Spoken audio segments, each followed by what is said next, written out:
Hi, my name is Moss, and I'm making Duck Norris Tales, a bus rush game where you play as a duck saving the world from an alien invasion. I need to tell you about the most intense 2 weeks of my entire development journey. But first, let me ask you something. Should you even launch a demo for Steam Fest? I've been wrestling with this question for months, and I'm hearing so many different advice. Some people launch on the day of the fest, and some people launch before. There is no concrete answer, and if you think about it often, it's enough to drive you crazy. So for Duck Norris Tales, I've decided to launch beforehand, and I will send an announcement on the channel as to when the demo is going live. So make sure to subscribe and hit the notification bell. And the main reason to launch early was to give myself time to fix the bugs and gather feedback, because releasing a good demo can be one of the most powerful tools an unknown indie dev has. It's your first impression, and in this industry, you rarely get a second chance. So after my last devlog, I decided enough is enough. No more staring at an empty screen, no more excuses. I was going to build a complete playable demo for Steam Next Fest. This means I have 1 month to get something going on. So I literally locked myself in a room and got to work. Now, if you know me, you know I love making lists. But here's the thing, if I wrote everything I ever wanted in the game, I'll end up with 50 pages of nightmare that would send me straight to anxiety land. But my goal was to create something very short and doable. So this is what I got. Create a map layout, add the bosses on the map, improve the introduction, and have end of credits. And that's it. 4 things. It's the core system I could build the rest of the game around. And here's my secret though. This way I can trick my brain into going through overdrive by creating smaller tasks that naturally expand. Making the map leads to creating NPCs, and that means I need to do interactions between the player, and that also needs new art and new code. Before you know it, that simple map becomes an entire world and a lot of work, but trickled down slowly day by day. Same with the bosses. I knew they worked mechanically, but when it came to actually balancing them out, that was a completely different story.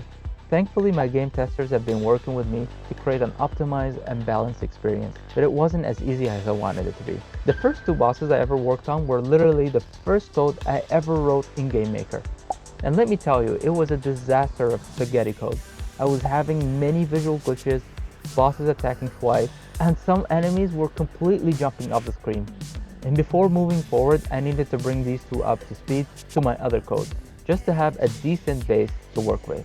Once that was done, I could spend 15 minutes tweaking the balance instead of using my entire day debugging crashes and everything else that comes in between. So I wanted to start with Ayalis. Some of the issues that I had with her was she was spawning up to 8 enemies at one point, where you actually couldn't move anywhere on the screen, and sometimes it was visually hard to identify the attacks she was doing. So I worked on clearing her sprites and cleaning up the codebase. Now she looks way better than it was before, and you can predict her attack patterns just by looking visually.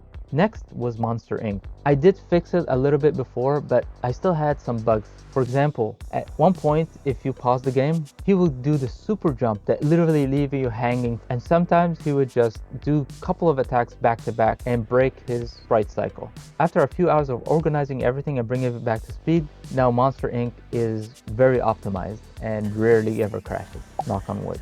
The next 2 bosses were in a better shape, but this guy developed a nasty habit of spamming the same attack over and over. So I gave him some actual intelligence, and now he punishes you if you play defensively or try to cheese his patterns. With all the balancing complete, I needed something crucial that was completely missing: a proper death animation for each boss. Time to fire up Sprite and get my hands dirty with some pixel art. And honestly, it was refreshing to take a break from coding every now and then. And this is how some of the death animations look like for now. Next, I wanted the player to feel a real accomplishment when they beat the boss. Instead of setting a boring flag on the map, I created these portraits to reward the player with different achievement levels: normal, octish, and worthy. Now, beating each boss feels like earning a trophy. With all of this in place, I could finally build a proper quest system that locks certain areas until you've proven yourself worthy. No more wandering around aimlessly. The world actually responds to your progress. And at this point, I had something that looked like an actual game. With that all done, time to tackle the introduction and weave in some story elements to tie everything together. And this sparked one of the biggest debates I've had with myself for a long time. Should I focus on the story or the gameplay? Going back to all of my experiences growing up, if I'm being brutally honest, I rarely cared about the story. If the game sucked, I didn't even bat an eye, I didn't even play it. So growing up now, I started replaying the same games, but now I'm reading every bit of lore to understand the game. So that tells me that, at least for me, I think the gameplay comes first and the story comes second. Now I wanted to make sure that I had all my ducks in a row before setting the story in motion. Since I had been working on the game loop for the past 2 years, and it's time to work on how I wanted the story to unfold. One of the updates I'm most proud of is how the NPCs interact with you. Instead of feeding you walls of text, I let the visuals do the talking, where I want your imagination to fill in the gaps. The story can be interpreted in countless ways while still reaching the same emotional heights. And here is what I have so far. The result went from isolated boss fights to a cohesive demo that feels like a complete experience. You can explore, progress, and feel accomplishments, and most importantly, can understand what Duck Norris Tales is trying to be. I also have hidden some puzzles in the world, and I'm curious to see what you can find. I still have a lot of work to do before launching the demo, but at the current state, it looks pretty solid. And sometimes you have to lock yourself away from the world just to build. No social media, no second guessing, and no research about best practices, just you, your tools, and the need to create something real. The demo launches very soon, and honestly I'm terrified. It's like setting your baby to school on their first day, but at least I know it's an actual game, not just a collection of boss fights pretending to be one.